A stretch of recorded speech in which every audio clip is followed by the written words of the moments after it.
প্ৰচণ্ড ধুমুহাই প্ৰশ্ন কৰিলে মোক, তোমাৰ প্ৰাপ্য কি কোৱা?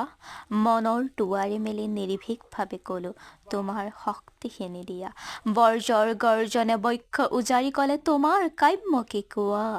মই ক'লো, বজ্ৰ, তোমাৰ শক্তিশালী উদাত্ত কণ্ঠটি দিয়া। এদিন আকাশে ক'লে জনৈক গীতিকাৰে, অকণি আকাশ দেখো মাগে, তুমি কিয় আজি বাৰু কম্পিত কণ্ঠেৰে মাগিছা সৰ্বাকাশ সত্তা? মই ক'লো, তুমিয়েতো কৈছিলা ৰাতিপুৱা যিমানে বিলাই দিবা সিমানে মহান হবা, তাৰে নাম সঁচা উদাৰতা।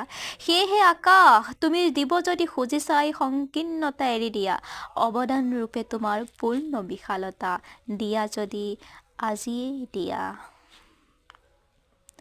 মহাকাশে দিলে মোক বিশাল দৃষ্টি আৰু ধুমুহাই প্ৰচণ্ড শক্তি। বৰ্জই দিলে মোক উদাত্ত কণ্ঠ আৰু দিলে সাহসৰ যুক্তি। বৰ্জৰ কণ্ঠেৰে ধুমুহাৰ শক্তিৰে গীত গাই কপাম দিগন্ত, দানৱৰ সমাজতো গাম মানৱৰ গীত, কলিজাৰ সঁচা সুৰ সিক্ত। মুমূৰ্ষ মানৱক জীৱনৰ বিদ্যুৎ কিঞ্চিত যদি দিব পাৰোঁ, আকাশ ধুমুহা আৰু বৰ্জক তাৰ বাবে শতবাৰ প্ৰণিপাত কৰোঁ।